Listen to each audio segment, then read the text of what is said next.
창세기 19장 15절에서 25절까지 저랑 한 절씩 교독하도록 하겠습니다. 동틀 때에 천사가 롯을 재촉하여 이르되 일어나 여기 있는 내 아내와 두 딸을 이끌어내라. 이 성의 죄악 중에 함께 멸망할까 하노라.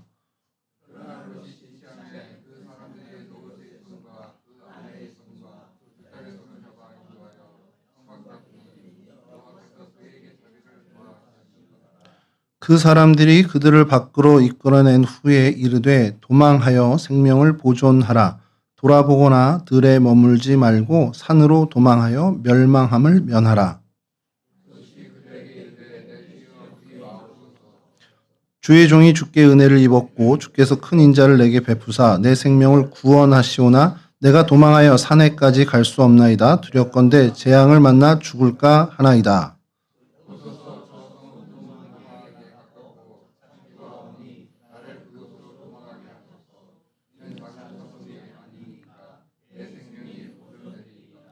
그가 그에게 이르되 내가 이 일에도 내 소원을 들었은즉 네가 말하는 그 성읍을 멸하지 아니하리니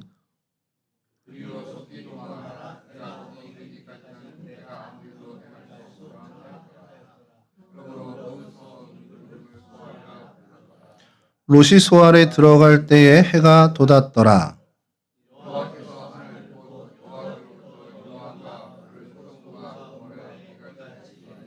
함께 하시죠. 그 성들과 온 들과 성에 거주하는 모든 백성과 땅에 난 것을 다 엎어 멸하셨더라. 아멘. 예, 오늘 저희가 살펴볼 성경의 장소는 소돔입니다. 교회를 다니지 않던 이 소돔이라는 이름은 굉장히 많이 들어본, 영화로도 많이 등장하고요. 그래서 이 소돔이 원래 발음을 히브리 말로 그대로 읽으면 세돔에 좀 가깝습니다. 뜻은 불타다, 그을리다라는 뜻을 갖고 있고요. 시딤 골짜기에 있는 도시로 이제 알려져 있습니다. 그리고 시딤 골짜기에 대한 것도 좀 의견이 조금 나뉘어져 있긴 합니다. 아브라함 때에 다른 세 도시와 함께 멸망해서 사해 바다로 침강했다라고 하는 것이 현재까지의 정설이죠. 이 명칭의 어원이 불타다, 그을리다 이런 뜻을 가진 것이 그러니까 당시 오늘 우리가 읽은 성경 본문에 롯의 시대의 그 도시 이름이 소돔이었지는 않을 것이다라는 것을 이제 추정합니다. 왜냐하면 그때 이제 다른 이름으로 불렸을 텐데 그 도시가 불에 타 없어졌잖아요. 이제 그 하나님이 내리신 그 유황불로 이제 다 없어져서 엎어졌을 때 그래서 사람들이 그 사건 이후에 불타다라는 이제 어원에서 가져온 소돔이라고 불렀을 것으로 추정을 하는 곳입니다. 지리적인 위치를 오늘 저희가 이제 지도를 보면서 위치를 봐야 되는데 이게 사실은 좀 많이 어렵습니다. 이게 왜냐하면 제가 학교 다닐 때 그리고 2005년 이전에는 그냥 설이 없었어요. 학설이 하나밖에 없었습니다. 2005년에 북부 지역, 사해 북부 지역의 한 곳을 이제 학자들이, 고고학자들이 여기가 소돔일 수도 있어라고 이제 이게 제기가 돼서 그냥 아주 소수 의견처럼 받아졌었는데 이게 2021년 가장 최근입니다. 2021년에 네이처지와 이제 거의 이제 이렇게 자매 같은 사이언틱스 자료 과학지에 희한한 논문이 하나 실리게 됩니다. 그래서 사해 북부에 있는 어떤 한 도시에 운석비라고 해야 되나요? 그 운석이 내려오면서 이제 지구와 충돌까지는 아니지만 이제 부서지면서 그게 그 도시 지역 전체를 불태운 흔적을 찾아냅니다. 그러면서 이게 성경에서 얘기하는 하늘에서 이제 불이 내려지는 그것이 아니겠냐라는 이제 창조과학계 사람들의 이제 힘을 좀 실어주게 됐습니다. 그래서 2021년 이후에 이 북부에 있는 이 도시와 전통적인 이 남부 두 도시의 학설을 사실 어디가 확정되지 않다 보니까 둘 다 인정하는 그런 분위기가 현재의 성서 고고학의 모습입니다. 제가 요 소돔을 한 3주 전부터 자료를 끌어모으기 시작을 했는데 보통 이제 한 3주면 정리를 해야 되잖아요.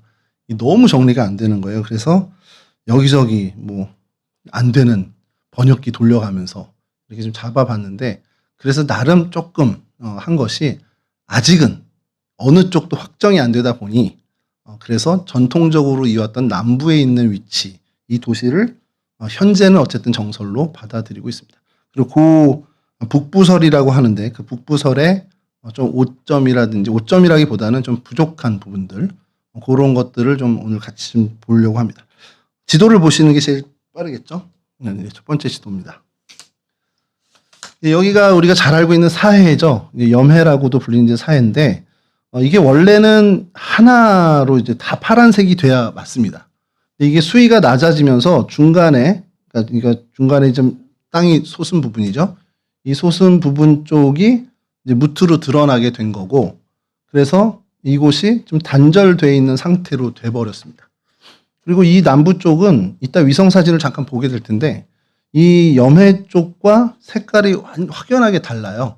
뭐 녹색, 짙은 녹색이 있기도 하고 아예 검은색이 있기도 한데 그것은 일부러 이제 증발지라고 해서 이제 계속 물을 가둬놓고 구획을 나눠서 가둬놓고 이 물을 계속 증발시킵니다. 그래서 거기서 온갖 천연 자원을 뭐 염분뿐만 아니라 마그네슘이나 여러 천연 자원들을 이제 여기서 추출해내는 산업이 이 요르단의 굉장히 중요한 산업 중에 하나가 됐습니다. 그래서 이제 좀 본론으로 돌아와서 북부에 있는 이름도 쉽지 않습니다. 이 텔 엘 함맘이라는 곳이 있고요. 아래쪽에는 바브 에드드라라는 이 곳이 있습니다. 여기가 이제 전통적으로 소돔이야라고 이제 학설에서 얘기하는 곳이고, 저곳이 이제 2021년에 아주 큰 힘을 얻게 된 이제 여기가 소돔일 수도 있어라고 하는 그런 추정지입니다. 요걸 좀 염두에 두시면서 여러분 좀 여기 얘기를 좀 이어갈게요. 그러니까 요 이제 고고학 자료를 더불어서 이제 성경의 자료까지 다 합쳐서 이곳에 대한 자료들을 이제 학자들이 이야기할 때 적어도 청동기 중기 시대에 이곳이 그냥 단순한 마을 정도가 아니라 제대로 성벽을 갖춘 도시국가의 위용을 가지고 있었다라고 이제 추정을 합니다. 그리고 그 도시 이제 소돔뿐만 아니라 고모라와 아드마, 스보임, 소알인데 이건 뭐 벨라라고도 칭하긴 하는데 이 평야 지대의 5개 도시가 이런 어떤 천혜 자원을 가진 그래서 많이 부강한 그런 도시 국가로 이제 인정이 되고, 그래서 이들이 연합체로 그러니까 도시 국가들이 연합을 해서 어떤 경제적인 군사적인 그 일들을 같이 행했다라는 기록들을 이제 찾게 됐습니다. 뭐 성경에도 정확히 얘기 나오죠. 연합해서 전쟁이 나는 기사도 아브라함이 쫓아가는 얘기도 나오고요. 근데 이곳이 어느 정도였냐면 창세기 13장 10절 좀 잠깐 띄워주시면, 예, 여기를 이 소돔 지역을 평가한 어떤 모습이다라고 평가한 최초의 기록이 이 부분입니다. 여호와께서 소돔과 고모라를 멸하시기 전이었으므로 여호와의 동산 같고 애굽 땅과 같았더라. 당시의 애굽은 이제 뭐 4대 문명지처럼 굉장히 이제 발전된 국가였고요. 그리고 여호와의 동산처럼 풍요로운 곳, 그러니까 외형적으로도 이 소돔 이 일대가 굉장히 풍요로운 땅으로 비춰지던 그런 모습을 갖고 있었다는 겁니다. 풍부한 자원이 있었다는 것이죠. 그런데 이제 고고학 연구에 의하면 이 번성하던 도시들이 청동기 중기 시대의 한 시점에 흔적도 없이 이제 사라지게 되는 그런 이제 고고학적인 유물들이 등장을 하게 됩니다. 근데 그 파괴된 이유가 거의 녹아 없어지는 고온에 의해서 이렇게 좀 석층이라고 하나 뭐 그렇게 얘기를 하더라고요. 그렇게 없어진 그런 어떤 흔적들을 발견하게 돼서 성경의 이 기사를 좀 힘있게 받쳐주게 된다라는 거죠. 그래서 이제 요걸 좀 아까 말씀드렸던 테렐 함맘 북부와 또 남부 요곳을 이제 조금 더 사진을 보면서 좀 말씀을 드릴 텐데, 그럼 이 성경의 소돔은 어떤 얘기를 하는지, 소돔이 등장하는 얘기를 좀 하면 주로 창세기에 다 몰려 있습니다. 소돔에 대한 이야기는. 그리고 에스겔에 가서 소돔이 한 번 더 언급이 돼요. 그래서 그런 부분을 좀 살펴보면, 먼저는 창세기 13장 10절에 롯이 이곳을 선택하는 기사가 나죠. 이에 롯이 요 앞부분입니다. 예. 이에 롯이 눈을 들어 요단 지역을 바라본즉 소알까지 온 땅에 물이 넉넉하니 여호와께서 소돔과 고모라를 멸하기 전이므로 여호와의 동산 같고 애굽 땅과 같았더라. 그러니까 이 소돔에 관련된 사건은 아브라함과 롯이 갈라질 때 롯이 이 땅을 택했다, 이쪽 땅을 택했다라는 게 처음 이제 등장을 하고요. 창세기 14장에 가서 시딤 골짜기를 중심으로 해서 4개국 연합과 또 5개국 연합 사이에 전쟁이 일어납니다. 그리고 이제 이 5개국 연합, 소돔이 속한 5개국 연합이 패하면서 롯이 포로로 끌려가죠. 그리고 아브라함이 집에서 기른 300명의 용사를 데리고 가서 구출을 시킵니다. 그 기사가 창세기 14장에 나오는데 14장 11절에서 12절만 먼저 좀 읽어드리면 네 명의 왕이 소돔과 고모라의 모든 재물과 양식을 빼앗아 가고 소돔에 거주하는 아브라함의 조카로 또 사로잡고 그 재물까지 노략하여 갔더라. 그리고 나서 이어지는 창세기 14장 14절과 16절을 보면요. 아브라함이 그의 조카가 잡혔음을 듣고 집에서 길리고 훈련된 자 318명을 거느리고 단까지 쫓아가서 16절 모든 빼앗겼던 재물과 자기의 조카 롯과 그의 재물과 또 부녀와 친척을 다 찾아왔더라. 이게 이제 소돔과 관련된 성경에 나타난 두 번째 사건입니다. 그리고 이제 우리가 잘 알고 있는 창세기 18장에 아브라함의 중보 기도가 나오죠. 요건 좀 읽어만 드리겠습니다. 창세기 18장 20절에서 22절 그리고 32절 이렇게만 읽어드릴 텐데 여호와께서 또 이르시되 소돔과 고모라에 대한 부르짖음이 크고 그 죄악이 심히 무거우니 내가 이제 내려가서 그 모든 행한 것이 과연 내게 들린 부르짖음과 같은지 그렇지 않은지 내가 보고 알려 하노라. 그 사람들이 거기서 떠나 소돔으로 향하여 가고 아브라함은 여호와 앞에 그대로 섰더니 이제 이게 이제 소돔을 향해 가는 두 천사의 얘기가 끝나고 아브라함이 이제 거기 서서 이제 하나님과 계속해서 우리 표현으로 하면 딜을 하는 거죠. 그래서 32절입니다. 아브라함이 또 이르되 주는 노하지 마옵소서 내가 이번만 더 아뢰리이다. 계속 얘기했죠. 50명 뭐 이렇게 40명, 45명, 30명 이렇게 얘기하다가 거기서 10명을 찾으면 어찌하려 하시나이까 이르되 내가 10명으로 말미암아 멸하지 아니하리라. 그래서 10명까지 확보를 해놓은 겁니다. 그 기사가 이 소돔과 관련된 성경의 기사입니다.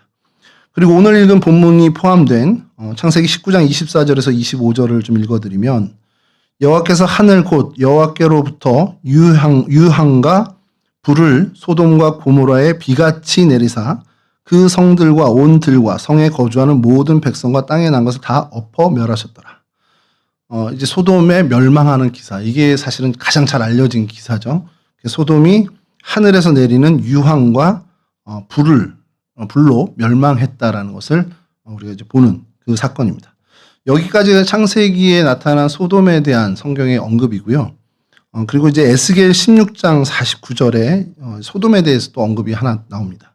내 아우 소돔의 죄악은 이러하니 그와 그의 딸들에게 교만함과 음식물의 풍족함과 태평함이 있으며 또 그가 가난하고 궁핍한 자를 도와주지 아니하며.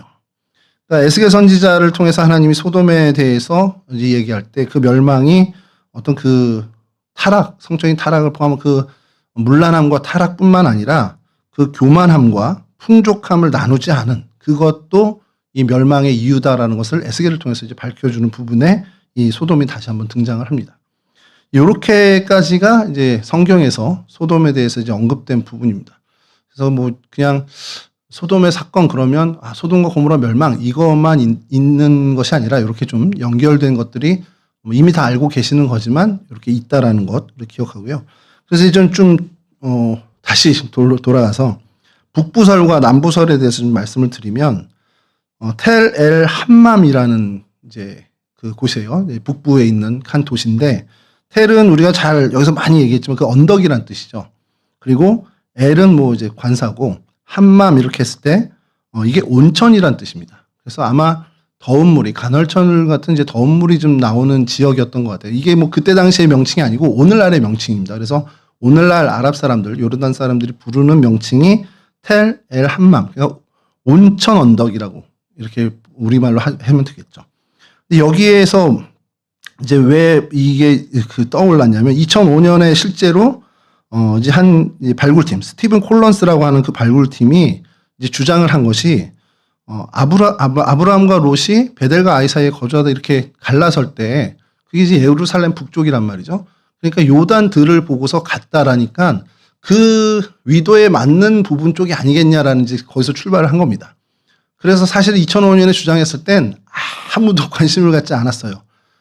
요단 들녘, 요단 강가의 들녘이죠. 요단 강가의 그 평지. 그게 뭐 예루살렘 북쪽에만 있는 것도 아니고 여리고에 가까운데 그쪽만이 아니라 사해 남쪽에도 평지가 엄청 많잖아요. 원래 전통적으로 얘기하는.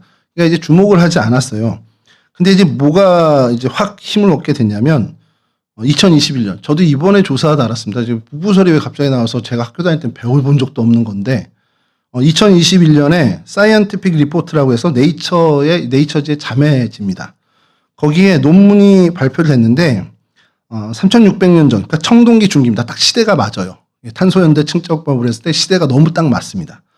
그때쯤에 폭발이 있었습니다. 이게 어떤 폭발이냐면 퉁스카 폭발이라고 여기 전문 용어로 얘기를 하는데 뭐 12메가톤급의 폭발이랍니다.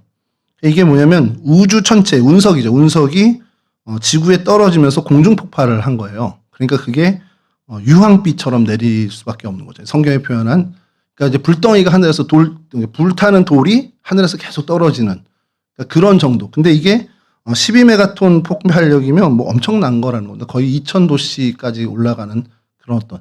그러니까 도시에 있는 어떤 시설물들이 남아날 수가 없죠. 다 고온에 녹아버리고 실제로 그쪽에서 유적이 발견된 것이 충격 석영이라고 하는 유리로 된 것처럼 이제 녹아내리고 그것이 굳어버리는 어떤 그런 흔적들이 발견이 됩니다. 그래서 성경 이제 창세기 19장에 묘사된 하늘에서 유황불이 비같이 내렸다는 것을 충분히 설명해 줄 수 있는 과학적인 걸로 힘을 실게 돼요. 그래서 2021년 이후에 이곳이 이제 무시했던 그 가설이 그래도 좀 이제 힘을 얻는 학설이 되는 상황이 됐습니다. 그래서 그곳이 어떤 곳이냐 사진을 다음 사진 보여주시면 이런 동네입니다. 그러니까 제가요, 왜 여기 유적이 없고 아무것도 없어? 이 생각을 했거든요. 근데 가만히 성경의 내용이 맞다면 당연히 없는 게 맞죠. 다 하나님이 멸망을 시켰으니까 없는 게 맞죠. 그래서 이 고고학팀이 다음 사진 보여주시면 이런 데 이제 시작을 한 겁니다. 이런 데서 이제 2021년 이후에 또 시작을 한 거죠. 그래서 다음 사진 보여주시면 이거 이제 작품 사진처럼 해놨는데 청동기 중기 시대의 흔적들을 유적들을 찾아냈어요. 찾아냈고 다음 사진 보여주시면 요거는 이제 불을 쓰던 화구 요런 그러니까 이제 주거지나 이런 것들을 확인을 하게 된 거죠. 다음 사진 보여주시면 이 발굴팀이 가서 찍은 사진입니다. 그래서 저 돌무더기는 유적은 아니고요. 이렇게 좀 사막 같은 곳에서 이들이 모여서 올려준 사진이라 이렇게 가서 하는구나 했는데 다음 사진 보여주시면 대규모 이제 고고학 발굴이 시작된 겁니다. 그 팀의 사진이고요. 그래서 엄청난 큰 유적지가 발견이 돼요. 그래서 그 완성이라기보다 이제 그 제일 큰 유적지가 다음 사진 보여주시면 이렇게 등장을 합니다. 그러니까 땅 속에 파묻혀 있던 것을 이제 발견한 겁니다. 그리고 이게 청동기 중기 시절 것인 게 확인이 됐습니다. 그러니까 적어도 이 지역이 소돔일지 아닐지 모르지만 그 청동기 중기 시절에 도시 문화가 있었다라는 것은 확인이 됐습니다. 근데 이제 거기에 말씀드린 것처럼 추가적으로 고온에서 녹아서 어르는 석영층 이런 것들이 발견돼서 조금 이제 힘이 실리게 된 거죠. 근데 이제 학계에서는 결정적으로 여기가 소돔이다라고 이제 수용을 못하는 이유가 몇 가지 있는데 이제 첫 번째는 소돔이라는 어떤 이름 자체가 발견되지 않았다라는 겁니다. 왜냐하면 고고학 유적의 특징은요, 어디든 도시를 확정할 때 제일 강력한 증거를 어떤 비문과 같은 그런 어떤 문헌 자료를 합니다. 그래서 테렐 함맘 이곳에 어떠한 유적에도 소돔과 관련된 어떤 문헌 혹은 글씨 이런 어떤 색인, 음각, 양각 이런 것들이 전혀 발견되지 않았다라는 것. 우리가 뭐 잘 알고 있지만 여기서 뭐 매번 다뤘던 그런 것 중에 여러 도시들이 발굴 과정에서 여기야 확정이 된 게 거의 다 보면 비문, 어떤 인장 이런 거가 발견되면 거의 뭐 유력한 학설이 되잖아요. 근데 그런 것들이 전혀 없어서 여기는 그냥 소금일 가능성이 있다 정도의 수준입니다. 학설로 이제 인정은 됐지만 그래서 소돔이다 이렇게 말하기는 아직은 어려운 상황이고요. 두 번째로 이제 반대 의견 있는 사람들이 이제 반박하는 겁니다. 롯이 눈을 들어 요단 지역을 바라보니 이제 그걸 근거로 해서 시작을 했단 말이에요. 그래서 예루살렘 약간 북쪽에 그 위도와 같은 이 지역을 보게 된 건데 이제 이 북부 학설을 좀 반대하는 사람들이 요단 지역의 들이 왜 이쪽에만 있냐. 사해 남부, 중부, 뭐 동부, 서부 다 있지 않냐라는 거예요. 왜냐하면 사해를 중심으로 들판은 있어요. 어디든. 그러니까 그걸 가지고 사해 북쪽에만 의미가 있다. 이거 단정하는 것은 어렵다라는 것이 이제 반박하는 이야기고요. 또 하나는 이건 이제 성경을 근거로 한 증거는 우리가 좀 전에 읽었던 창세기 14장에 등장하는 그 도시국가들, 연합도시국가들의 전쟁이 있잖아요. 그 연합된 도시국가들의 위치가 이 북쪽에 없단 말이에요. 그러니까 그러면 그 연합된 도시들이 연합을 해서 굳이 사해 위쪽으로 올라와서 싸웠어? 그것도 좀 말이 안 된다라는 것이 이들의 이제 얘기입니다. 그래서 성경의 어떤 지리 해석 자체가 아직은 논쟁 중이라 이곳이 소돔이야라고 확증은 못하고 있는 상황이고요. 또 하나는 이제 과학계에서 이제 이거는 이제 반박을 조금 하는 것은 이게 탄소연대 측정법을 했을 때 기원전 1650년 경으로 이제 해요. 그 사이에 이제 100년 정도 되겠죠. 그러니까 1650에서 1750 아니면 뭐 1550 요 사이에 그 유적이라고 보고 있는데 아브라함과 롯의 정확한 연대가 언제냐? 이거는 성경의 해석에 따라서 편차가 너무 큽니다. 기원전 2100으로 보는 경우가 있고요. 그래도 한참 전이죠. 혹은 또 2000년 정도로, 기원전 2000년 정도로 보는 게 이제 사실은 이게 성경의 가장 이제 정설인데 기원전 2000년 정도로 보고 조금 늦게 보면 100년 정도에서 1900년으로 보기도 하거든요. 그렇게 되면 기존의 성경의 학설과는 한 200~300년의 차이가 있다라는 것. 그런 것들에 대해서 조금 아직은 부족하다. 그래서 이 텔 함맘의 파괴 시기와 아브라함 시대가 사실은 좀 엇갈린다라는 것이 이 반대편 의견의 어떻게 보면 반박입니다. 그리고 하늘에서 불이 내려왔다라는 거, 이거를 운석의 공중 폭발은 분명히 이제 과학적으로 증명이 됐습니다. 그래서 굉장히 성경의 표현과 제일 유사할 수 있는데 하늘에서 불이 떨어지는 것이 운석의 공중 폭발 말고도 다른 여러 현상을 가지고 그렇게 표현할 수 있습니다. 이게 가장 대표적인 게 화산이죠. 화산이 분출되는 그 표현을 하늘에서 불이 떨어진다라는 표현을 할 수 있는 거죠. 물론 이 지역에 화산이 있는 건 아니지만 그렇게 있고 또 뭐 전쟁이나 다른 화재로도 그 석영층은 생성될 수 있다라는 게 이제 과학계의 반론입니다. 그러니까 이게 결정적인 증거는 아니라 설명은 충분히 될 수 있지만 여기가 소돔이야라고 결정적으로 증거할 수 있는 것은 아니다라는 것이 이 이제 반대편 사실 남부설을 지지하는 학자들의 이 얘기죠. 그러니까 정리를 해주면 창세기 13장의 요단들과도 잘 맞는 것 같기도 하고 또 당시 이 지역이 굉장히 큰 도시 유적들이 발견된 것도 그렇고 또 갑작스러운 대재앙으로 흔적도 없이 사라지는 것 같은 도시 이런 것들이 소돔과는 되게 잘 맞는 것 같은데 약점이죠. 소돔이란 이름이 전혀 발견되지 않았다는 것 그리고 성경의 지리와 완벽하게 일치해 이렇게 하지 못하는 것 그리고 연대 문제에 약간의 논쟁이 있는 것도 그렇고 운성 폭발만 가지고 소돔이다라고 연기하기 어렵다라는 것들. 그리고 이제 무엇보다도 성경에 등장하는 이 5 성읍 그리고 그 4 성읍 연합 이 도시와 너무 동떨어지는 거리다라는 것이 이제 요 학설이 약간 약점을 갖고 있는 부분입니다. 그러니까 뭐 이런 것들에 대해서 조금 더 고고학적으로 발견이 된다면 뭐 언제고 다시 또 이곳이 소돔이다 확정이 될 수도 있겠죠. 안 될 수도 있고요. 현재는 이런 상황입니다. 그래서 다시 지도를 좀 보여주시면 여기가 이제 텔 함맘이고 여기가 이 예루살렘 북쪽에 베델과 단 사이에서 이렇게 가는 거고요.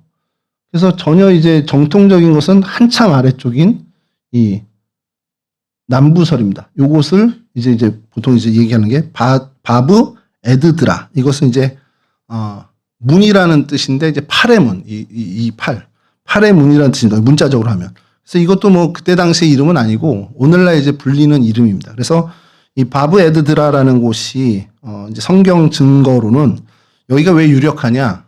여기는 창세기 10장에 묘사된 가나안의 남쪽 경계가 있습니다. 이건 제가 읽어만 드릴게요.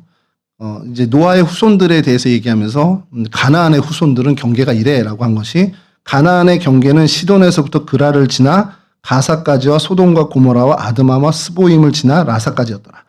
그러니까 중요한 건 이제 시돈에서부터 저 위에 시돈에서부터 쭉 내려오는 경계가 그라를 지나서 가사를 지나요. 그러니까 그라를 지나서 가사를 지난 건 여기입니다. 현재 가자 지구죠. 여기서 남쪽 경계로 이어져서 소돔이면 여기가 맞다라는 겁니다. 그러니까 지정학적으로 이거는 좀 설득력이 굉장히 크죠. 그래서 아드마, 수보임, 뭐 라사 이건 다 이쪽 그 동편에 있는 도시들이니까 이 경계선의 연장을 보면 소돔은 사해 남부 쪽에 있는 게 맞다라는 것이 이제 성경의 지정학적인 증거고요. 또 하나는 지질학적인 증거. 성경의 14장, 창세기 14장에는 소돔 인근의 시딤 골짜기라고 해서 역청이 엄청난, 그러니까 역청 구덩이를 얘기합니다. 이 역청이 오늘날로 치면은 그러니까 아스팔트에 거의 가까워요. 근데 이게 방수 도료입니다. 이때 당시에. 그러니까 온갖 건물들을 지을 때, 비가 오면은 건물에 어쨌든 물이 들어오잖아요. 그런 걸 방지하기 위해서 그 외벽을 다 이 역청으로 바릅니다. 그때 당시에 모든 그 건물들이 그랬죠. 그러니까 그 역청이 이 지역에 있어야 되는데 저 북쪽에는 없어요. 그리고 이 남쪽에만 이 역청 구덩이 같은 시딤골짜기라고 불릴 만한 이 역청 구덩이가 굉장히 많이 있습니다. 그러니까 이것이 지질학적으로도 또 이곳이 맞지 않겠냐. 그리고 또 하나는 이제 고고학적인 증거인데 청동기 그 초중기에 그러니까 초기까지 갑니다. 거대한 화재로 인해서 파괴된 그 재층이 발견이 돼요. 이 지역에서. 그러니까 뭔지 모르지만 큰 화재가 있었고 그 원인은 모르죠. 뭐 화산일지도 모르고 뭔지도 모르지만 그게 있었고 그게 이제 덮여버린 거예요. 굉장히 두꺼운 층으로 덮여버린 거예요. 그 마을 전체가, 도시 전체가.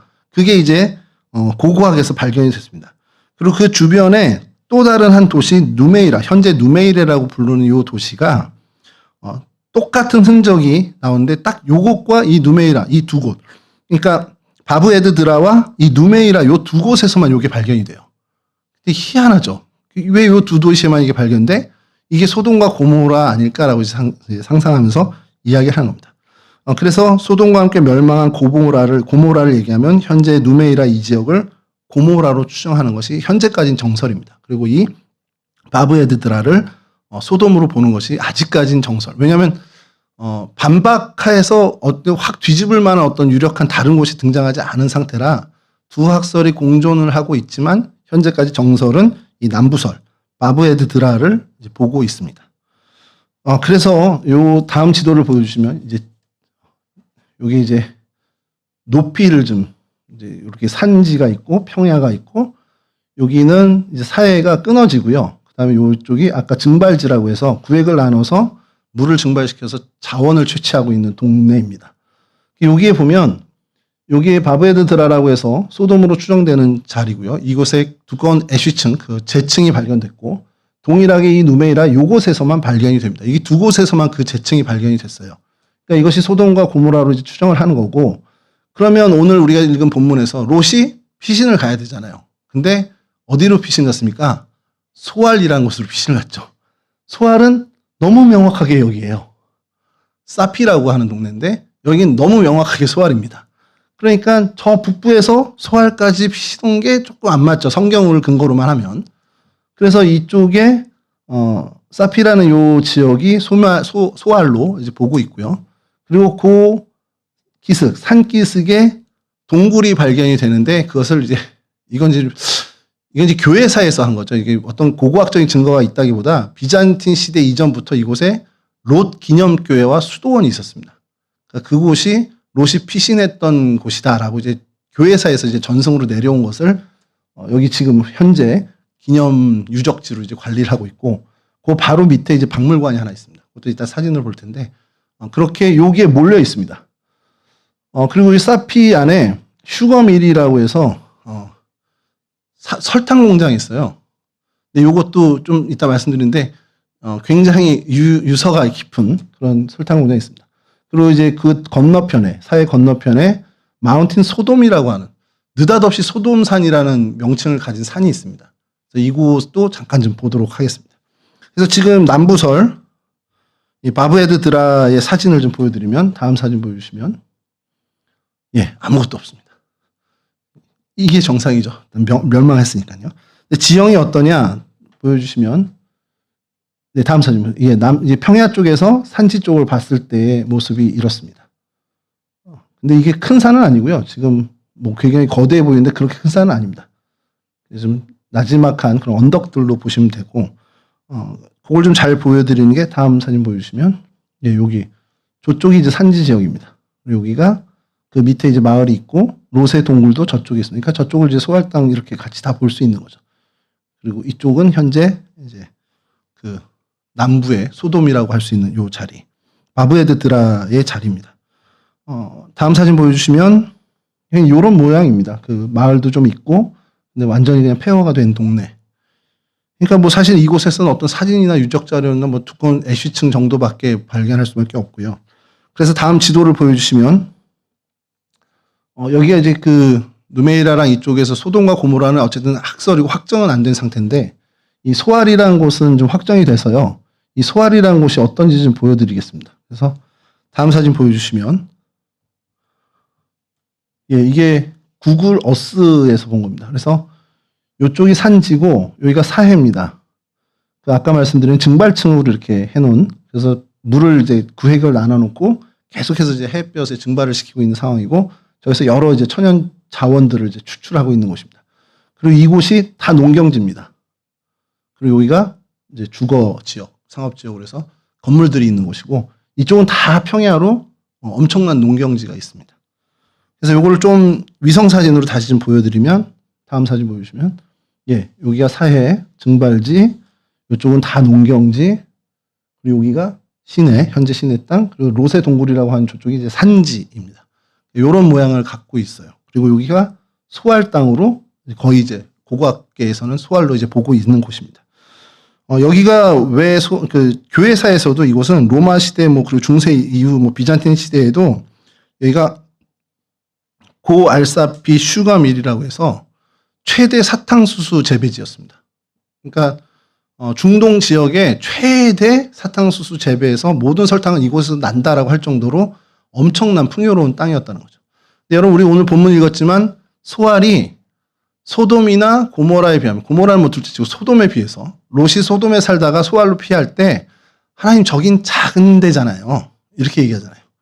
그 작은 데가 중동 최대의 사탕수수 재배지입니다. 그러니 소돔은 얼마나 더 컸겠냐라는 거죠. 그러니까 롯이 볼 때 소돔에 어떤 익숙해진, 소돔의 경제 규모라든지 이걸 보고 살았잖아요. 근데 그때 그 기준으로 보면 소알은 작디 작은 동네란 말이에요. 근데 그게 실제로 로마나 중세, 그리고 비잔틴 시대에는 이 중동 지역 최대의 사탕수수 재배지 정도로 될 정도로 엄청나게 풍요로운 땅이라는 거죠. 그러니까 이게 작은 정도면 소돔은 훨씬 더 큰 규모의 그런 부강함을 누리는 곳이었다는 거죠. 그래서 여기 농경지 사진을 이 지도 말고 좀 있나 찾아봤는데 한 장을 구했습니다.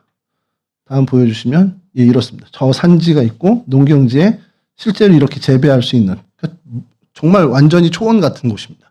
그러니까 저희가 생각하는 이스라엘 땅의 막 사막 이런 게 아니라 그냥 정말 푸릇푸릇한 그런 곳이 이곳입니다. 다시 이제 다음 사진 지도를 보여주시면, 여기서 우리가 소알은 봤고요. 이제 롯의 동굴을 좀 보려고 합니다. 롯의 동굴은 이게 좀 카흐프 루트라고 이제 아랍어로 얘기하는데, 카흐프는 동굴이고 루트는 우리 표현의 롯입니다. 그러니까 롯의 동굴이라고 아예 지명이 그렇게 돼 있습니다, 현재. 그리고 구글 지도에 보면 그 구글 지도를 한글로 이제 보게 되면 아예 롯의 동굴 이렇게 나옵니다. 그러니까 아예 그냥 그렇게 확정을 해버린 거죠, 사람들이. 근데 우리가 말씀드리지만 롯이 진짜 여기로 피했냐? 그건 알 수 없습니다. 근데 소알 땅에서 가장 가까운 곳에 큰 동굴들이 있고 그 중에 이곳이 가장 유력하다라고 이제 학계에서 얘기를 하는 거죠. 그래서 실제 비잔틴 시대에 이곳에 기념 교회를 세웠고 또 기념 수도원이 세워졌었습니다. 그리고 후에 훗날 이제 십자군 원정 그때에도 십자군 시대 이곳을 점령했을 때 이곳, 그리고 또 중세 시대 이제 비잔틴 시대에도 이곳에 어떻게 보면 그 계속해서 많은 순례자들이 찾은 어떤 성지화했던, 그리고 이게 이쪽이 이제 그 이슬람 세력이 이쪽을 점령하고 나서도 유지가 잘 된 이유가, 이 아브라함의 조카 롯은 이슬람에도 선지자입니다. 이슬람 종교에서도. 그렇기 때문에 보존이 잘 되는 그런 유적지로 이제 평가를 받고 있는 거죠. 그래서 여기의 정식 명칭이 카우프 루트인데, 그 카우프 루트 말고 이들이 현재 요르단 사람들이 쓰는 건 카우프 안 나비 루트 알라히 아스살람. 되게 어려운데, 그러니까 카우프는 동물이고요. 안 나비는 이제 선지자입니다. 카우프 안나비 루트, 그러니까 롯 선지자의 동굴하고 뒤에 알라히 아스살람, 알라께서 평화를, 이런 말이 붙는 이게 공식 명칭입니다. 그러니까 이 이슬람 사람들은 롯을 여전히 선지자로 보고 있고요. 그래서 이곳을 지금도 잘 유지하고 있습니다. 이것이 이제 롯의 동인데 사진 보여주시죠. 좀 전에 이곳이 현재의 모습입니다. 그래서 뭐 기념 교회와 수도원의 터는 그대로 좀 이제 흔적만 있고요. 이 안을 이제 볼 수 있도록 이렇게 좀 시설들을 좀 해놨습니다. 그래서 다음 사진 보여주시면 그 동굴의 입구를 이렇게 어제 복원을 해놓은 거죠. 그리고 이게 뭐 창세기 시대, 뭐 청동기 중기 시대의 게 아니라 비잔틴 시대의 기념 교회 그때의 돌입니다. 그래서 그때 이런 모습을 갖고 있었고 이걸 잘 이제 보완을 해서 관리를 하고 있는 상황이고요. 그래서 다음 사진 보여주시면 그 앞쪽으로 관광객들이 이렇게 좀 들어갈 수 있게끔 이 사람은 잘못 들어간 것 같은데요. 원래 들어가면 안 되는데 이런 식으로 좀 보존을 하고 있습니다. 요르단 당국에서 굉장히 많이 뭐라 그러죠? 그러니까 신경을 쓰는 곳이라고 이제 나오더라고요. 그래서 이 동굴에서 아까 그 소할 땅 평지를 바라본 사진이 하나 있어서 구해왔습니다. 보여주시면 다음 사진 보여주시면 요 롯의 동굴에서 저 아래쪽으로 보입니다. 그리고 요 아래에 요 건물이 이 소할 땅과 롯의 동굴 요 지역의 사해 남부의 기독교 그 유적들을 모아놓은 박물관입니다. 그래서 다음 사진 보여주시면 박물관의 입구가 이렇습니다.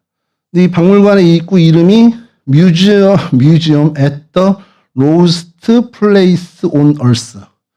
지구의 가장 낮은 곳에 위치한 박물관. 그러니까 박물관 중에 지구에서 가장 낮은 곳에 있는 박물관이다. 그래서 저는 처음에 뭐 사해의 어떤 그런 지구상에 제일 낮은 어떤 그런 생산물이나 그런 건가 했더니 전혀 그게 아니고 기독교 유적으로 돼 있더라고요. 그래서 왜? 그러고서 들어가 봤더니 이 롯 동굴 거기서 발견된 것 그리고 소할 땅 그리고 아까 말씀드린 그 소돔 추정지에서 발굴된 여러 유적들을 모아놓은 박물관입니다.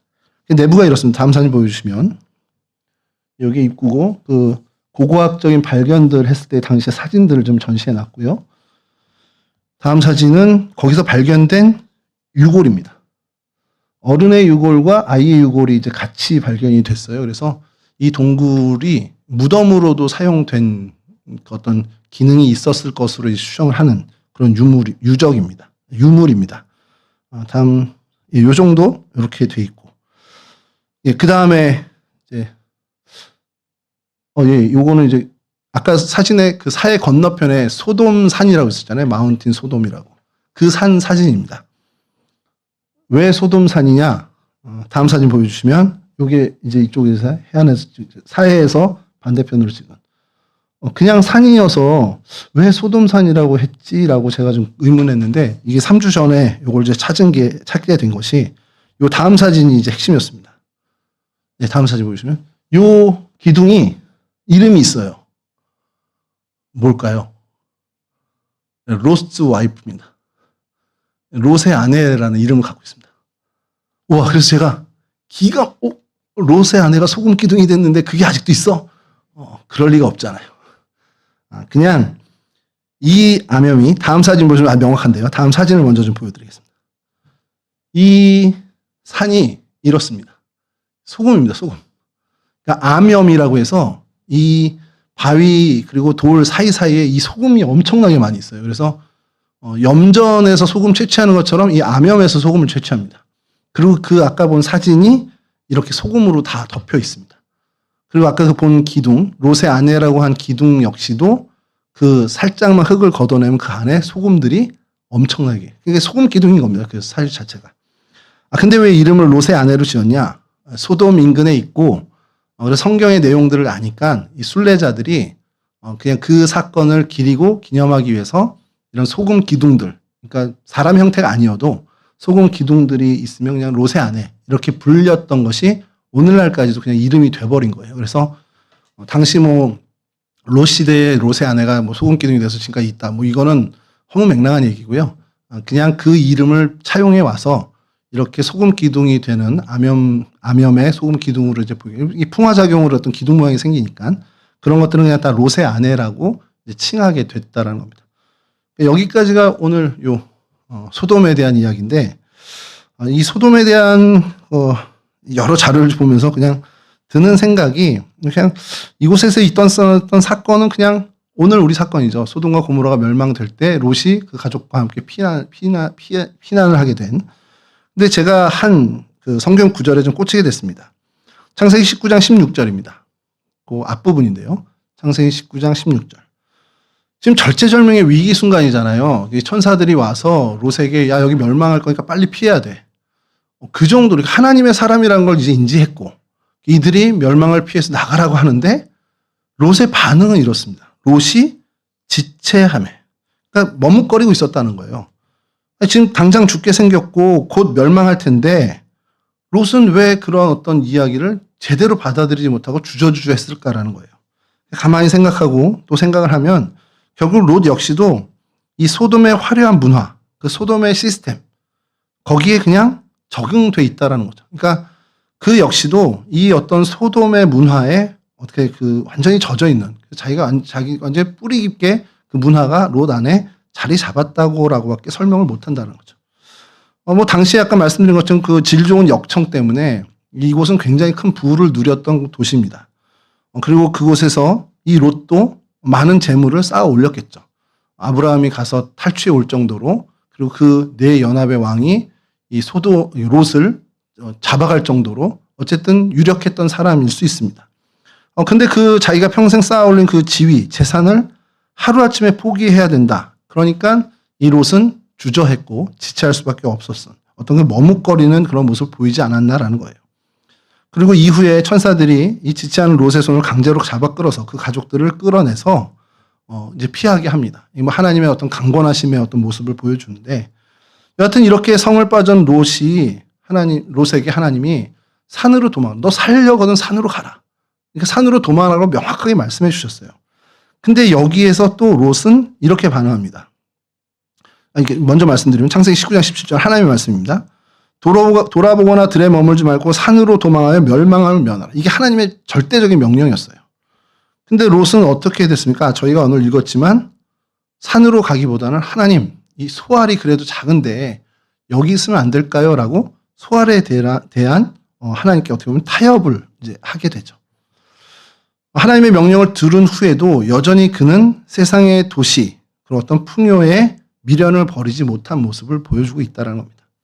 하나님의 완전한 보호하심이 머무는 그 산, 그것을 신뢰하기보다는 내 눈에 그래도 조금은 비옥해 보이고, 내 눈에 조금 그래도 괜찮아 보이는, 어떻게 보면 약간 양다리를 걸치려고 하는 그런 약간의 얄팍한 마음을 가지고 있었다는 것이죠.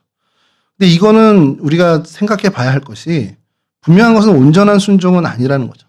내 편의와 내 계산을 두들겨 본 어떻게 보면 타협된 순종이었습니다. 그러니까 롯이 하나님의 말씀에 순종해서 산으로 갔으면 참 좋은데 그러지 못하고 타협된 순종으로 소알 땅을 가게 됐다는 거죠. 근데 이 모습이 오늘을 살아가는 이 땅의 그리스도인들, 저를 포함한 이 땅의 그리스도인들의 모습이 아닐까라는 생각이 좀 든 거예요. 하나님이 우리에게 정말 온전한 순종, 온전한 헌신을 원하실 때가 있는데 우리는 자꾸 그게 좀 힘겹고 버겁다 보니까 자꾸 하나님 앞에 타협을 합니다. 하나님 저기 소알 정도까지만 제가 헌신하면 안 될까요? 그러면서 약간 적당한 선을 하나님 앞에 자꾸 긋고 있는 것은 아닌가. 그런 모습이 오늘날 한국 교회 저를 포함한 우리 그리스도인들의 모습이 아닌가라는 생각을 좀 해보게 됐습니다. 결국에 소돔과 고모라는 유황불이 하늘에서 내려서 완전히 멸망하게 되죠. 이 군박한 순간에 또 하나 우리가 비극적인 일을 하나 보는 것이 롯의 아내가 그러한 하나님의 사람의 엄중한 경고를 잊어버리고 뒤를 돌아보게 됩니다. 그리고 소금 기둥이 되었다는 것이죠. 몸은 빠져나왔어요. 가족들 다 모두가 이 소돔에서 빠져나왔습니다. 근데 이 롯의 아내는 몸은 빠져나왔는데 그의 마음은 여전히 불타는 소돔을 향하고 있었다는 거죠. 소돔의 집, 소돔의 재산, 어떤 거기에 그 마음이 뺏겨 있었다는 것입니다. 구원이라는 게 좀 그렇지 않은가라는 생각을 해본 거예요. 구원이 단지 어떤 몸의 이동, 장소가 옮겨진, 몸이 교회 안에 들어왔어. 그래서 구원을 받았다. 이게 아니라는 거죠. 우리의 시선과 우리의 방향이 하나님께로 온전하고 완전하게 가지 않으면 우리는 롯의 아내와 같은 전철을 밟을 수밖에 없다라는 겁니다. 그러니까 우리가 구원 그러면 나 이제 세례 받았어. 교회 등록했어. 나 종교란에 기독교를 썼어. 이걸로 구원받는 게 아니라 우리 인생의 정말 목적과 목표가 완전히 바뀌어야 된다는 거죠. 내 인생관과 세계관이 정말 하나님께 고정돼야 진짜 그게 구원이라는 겁니다. 그렇지 않는다면 롯의 아내처럼 몸만 여기 있고 어떻게 보면은 생활 패턴이나 이런 것들은 다 그리스도인인데 정작 마음은 전혀 그리스도인답지 않은 다른 목적을 향하고 있는 그런 롯의 아내와 같은 삶을 살 수도 있겠다라는 겁니다. 구원의 열매는 여러 가지가 있겠죠. 근데 구원의 열매에 가장 우리가 집중해야 되는 것은 내 인생의 목표와 목적이 세상이 아니라 세상 사람들이 얘기하는 성공이 아니라 정말 하나님께 맞춰진 것. 이게 진짜 구원이라는 거죠. 그리고 거기서 기쁨을 얻고 거기서 하나님이 주시는 정말 희열을 느끼는 그게 진짜 구원의 기쁨이라는 것입니다. 세상의 비옥함을 포기하지 못해서 이 소알, 사피 아까 그 땅에 그 소알에 머물렀던 롯. 근데 결국 거기서도 불안에 못 이겨서 산으로 다시 도망을 갑니다. 소알에서도 죽을까봐 두려워서 결국 하나님이 처음 가라고 했던 산으로 올라가는데 늦었죠, 이미. 늦었고 그곳에서 결국엔 캄캄한 동굴 속에서 그의 남은 여생을 보내게 됩니다. 그리고 거기서 시작된 암몬과 모압이라는 족속이 정말 온 역사 끝까지 이스라엘 족속을 괴롭히는 또 그 비극이 어떻게 보면 계속되는 가시로 역할을 하게 되죠. 우리가 머물 곳은 당연히 심판받을 소돔이 아닙니다. 그리고 적당히 타협하고 선을 긋는 소알도 아니어야 한다는 거죠.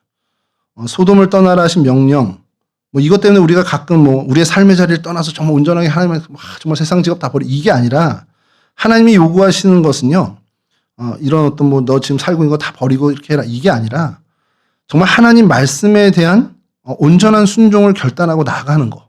그걸 원하신다는 거죠. 타협하는 마음 좀 버리고 최대한 온전하게 그 말씀을 따르려는 결단, 그 의지를 되새기라는 것이 이 본문을 통해서, 소돔 사건을 통해서 우리에게 하나님이 하시는 말씀이라는 겁니다. 어느 누구도 모릅니다. 그건 나 자신만 알아요. 내가 이게 정말 타협하는 마음인지 아니면 정말 전심을 다해서 하나님께 헌신하고 있는 것인지는 나 자신만 점검할 수 있습니다. 그렇기 때문에 하나님께서 우리 마음에 하나님의 뜻을 깨닫게 해 주신다면, 그리고 우리에게 그렇게 말씀하신다면 그 말씀에 대해서 이렇게 저렇게 재지 말고 계산하지 말고 정말 내 힘이 닿는 최선을 다해서 그 말씀을 따르는, 내게 주어진 그 십자가를 제대로 지고 하나님의 말씀을 따르는 그 결단을 우리가 행해야 한다는 것이죠. 그렇게 행동에 옮기는 것이 중요합니다. 우리 주님이 그러셨잖아요. 우리 주님이 당신의 십자가를 정말 온전하게 지고 그 갈보리 산을 오르셨습니다. 우리는 그리스도를 닮고 그리스도를 다 따르는 사람들이죠. 우리 역시도 우리의 십자가를 온전하게 지고 우리가 걸어가야 할 우리의 갈보리 산은 어딘지 모릅니다만 그곳을 향해서 예수님의 그 묵묵하신 걸음처럼 우리도 묵직하게 그 순례의 길을 걸어가야 한다는 것이죠. 바라기는 오늘도 그리고 우리의 삶 속에서 타협 없이 주님이 명령하신 이 정말 순례자의 길, 십자가의 길을 묵묵히 걸어가는 우리 동성애 온 식구들이 다 되었으면 좋겠습니다. 이와 같은 은혜의 주인공들이 되시기를 주님의 이름으로 축원합니다.